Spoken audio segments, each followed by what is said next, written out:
Hello and welcome to a very special edition of the Kerrang podcast. I'm joined by a living rock legend, the one, the only Meat Loaf. Hello, sir. Hello, Dan. I guess the first question I have to ask before we start... Not about the Kerrang Awards, when everybody gave me a hard time, because I was at the Kerrang Awards, and remember when I was at the Kerrang Awards? I remember the whole write of it, like, you know, you're going, what is this, you know, it's like being in church. That's right. And, you know, whatever church you go to, we'd like to worship there. No, because they kept saying to me before the Kerrang Awards, they go, you're not going to believe this. This will be the wildest thing that you have ever been to. I mean, the build-up for it was phenomenal, right? And they said, you're going to be sitting at a table with Eagles of Death Metal. So I said, oh, okay, I don't really know them. So I love them now, by the way. So I went and I got their CD and I listened to it. And in fact, in the summer, my opening song for the opening of the show was Eagles of Death Metal, I Want You So Hard. Yeah. Because people were all sitting there going, what's he doing? What was he doing? They complained, and so anyway, screw them. Not really, but you know, screw them for complaining because I played Eagles of Death Metal. And so anyway, so I'm sitting there in this awards and I'm watching everybody and it's just like I'm going, and so I said, I turned to, I think my wife was with me and Marion Raven and the guys from Eagles of Death Metal, and I think I turned to him and I said, okay, I'm putting on my Meat Loaf hat and I'm gonna rile this place up a little bit. And you got up on stage and my wife said, wife grabbed me and said, are you sure you want to do that? Are you sure you want to go, that you want to take this Meat Loaf step you're going to take now? I'm going, yeah. And she goes, oh God. Oh God. Well, she just puts her, your Meat Loaf. She just puts her, oh, she can. Yeah. She just puts her head in her hand and goes, oh God, oh man.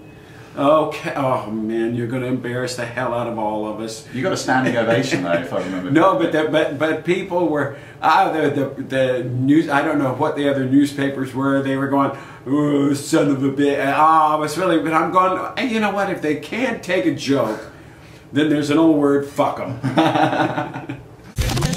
We're here not to talk about Kerrang Awards or It's a Knockout. Oh no, we can talk about anything. I like talking about all this stuff. But we are going to talk about that. Trust me, I'm not going to let you get out of here without talking about that.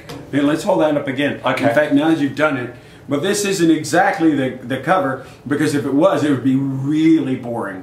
And if Frances was here, but she's not, I would have brought the cover down and we would have held it up for you. But you can go online and look at the cover.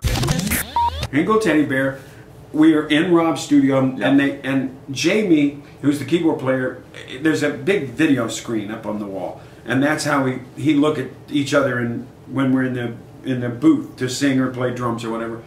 And when they're not in there, they put these odd movies up, really weird movies. I mean, Jamie's a very strange guy. He's an absolute genius, and he probably has an IQ of about 400,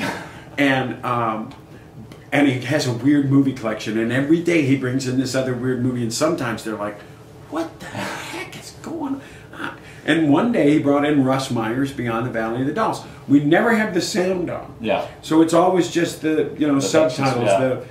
And so you don't really watch it, but every once in a while you look up at the screen, just catch a scene and read some dialogue. And I just happened to glance up at the screen this one time, and they were at this party. Yeah. And it was and I kept my attention because the people were dressed really weird, and they had, you know, it was like this pseudo hippie kind of party. Yeah. Obviously these people have never really been to hippie parties, and they had no conceptual idea of what a hippie party really was. Yeah. But they were dressed like a 50s beatnik meets a 1967 hippie. And they're at this party, and this girl gets mad and she storms off, and she's leaving the room, and this guy with this weird bowl haircut and these beads and this turtleneck and this, you know, kind of ugly blazer grabs her by the arm, spins her around, and he looks at her and he goes, just hang cool, Teddy Bear. And I went, that's it. That's the name of it. So I started telling everybody I'm going to call it Hang Cool Teddy Bear. And they'd look at me and go, no, you're not. No. And Rob goes, nah, come on. Okay, what are you really going to name it? I said, no, I'm calling it Hank Cool Teddy Bear. He goes, you can't call it Hank Cool Teddy Bear. I said, yes, I can. And I am really a good salesman. So record company, everybody, the managers, everybody's saying to me, so you really going to call it Hank Cool Teddy Bear? I'm going, yeah. And they go, and they call me up a couple weeks later and they go, are you still hanging with this, you still going with this Hank Cool Teddy Bear title? I went, yeah. And they go, are you sure? I go, yeah. I said, okay, now look, guys, and this is my arm. And I said, you're walking down the street. Yeah. Or you're walking and you see 3 posters for albums. And you see Beyonce, A Moment in Time. And then you see, you know, I mean, you could see Slayer. Rain and Blood. Yeah, I mean, but it's so typical. Yeah. I mean, you're going to go, oh, Slayer, Rain and Blood. Okay, no problem. You know, Beyonce, whatever I said, Moment of Truth or whatever. And you walk by and you see Meat Loaf and it goes Hank Cool Teddy Bear and you go, what? What? What? What is, what? It's so not, it's a non-Meat Loaf title. Yeah. So if I call it Bone to Pick or Theory of Chaos, and I came up one Saturday afternoon with 60 titles. Blimey. And they all, I'm going, this is all so pedestrian. So then I got Billboard Top 200 and I started reading their titles and I'm going, you know, AC/DC. They call themselves the Black Ice. Yeah. Well, that's not interesting. I mean, you know, okay, why did you call it Black Ice? But it's not like you pass it by. Yeah. You know, because they already had Back in Black. Yeah. So, but if I call it any of that stuff, but Hank Cool Teddy Bear is so bizarre that either you hate it, you love it, or you sit there and ponder it, yeah. but you question it, and that's why I did it, and for no other reason. That's a very, very good reason. On the record, I noticed there's a lot of special guests. So you're not working with Jim Steinman on this record this time around. You've got like Justin Hawkins and John. No, you know what? See, so no, I have. Oh God, I got Steve Vai, but they're all friends of mine. Yeah. Justin was you know, he opened for us in the Darkness in the early days of the Darkness. Brian May. God, I've known Brian and Freddie and Roger Taylor for, well, more than we even want to count. Before you were 7, trust me. I think you were 2 then. I've known Steve Vai for I don't know, 10, 15 years. I've known Jack Black for like a good 10, 12 years. You played his dad in Hugh Laurie. You ready? Hugh Laurie. This was what I was going to ask you Hugh Laurie he was on a show like it must have been 85, 86, 87 over here called Saturday Night. Yeah. And Hugh Laurie and I did 3 comedy skits together on that show. So that's how far we go back. And then you on the last season of House. Yeah, I did a House. But I didn't. But now then, the truth be known, I didn't remember Hugh from Saturday Night. He said to me, he said to me, you know, we did comedy sketches together. I said, we did? He goes, yeah. Remember that show Saturday Night? We did three scenes together. I said, we did? He goes, yeah. He goes, we did this, and I went, oh, of course. And then he started telling me about the scene. I remember the scene. Yeah. Was he talking in an American accent? I know from reading Steve. Oh yes, he was. Yeah, he was. But, sort of when they meet up on set, and if he talks with an English accent, everyone's just, what the hell? No, he talks with an American accent. Yeah. And so, in fact, I was sending him emails. He went on vacation. He was in France, and I wrote him an email. I said, Hugh, if you're in France on vacation, do you speak with an English accent? And he wrote me back, and he says, no, of course not, French.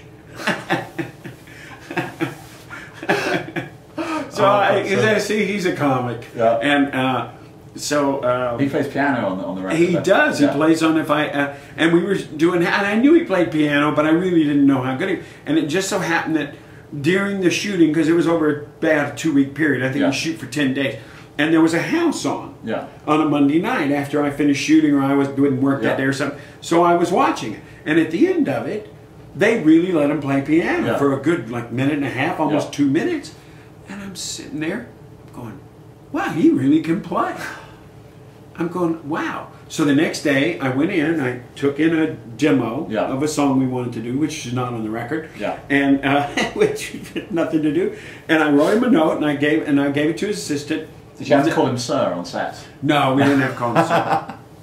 And so I gave it to his assistant, and because, you know, there's nothing worse in life than to, like, if I was to give you something, you know, and then come up to you and really put you on the spot and go, so Dan, what do you think? What do you think? So Dan, would you like to be on my Twitter? I'm filming you right now. Yeah, that's right. Yeah, it's kind of like that, only different. And but, you know, I didn't want to be, when it comes to something like that, you don't want to be pushy and you don't want to come, well, what do you think? You want to come on? So I just gave it to his assistant, and I was never going to mention it again. I wasn't going to, because I had to work with him. We had scenes the next day. You know, I didn't want him to feel bad. Bit of an exam. Yeah, so I didn't want to, no, it's not that kind of, it's not that kind of series.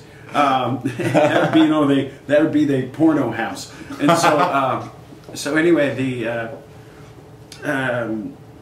so I just said, I'm not going to say anything to him. I'm not going to put him on the spot. I'm not going to make him feel bad if he doesn't want to do it, if he doesn't like the song.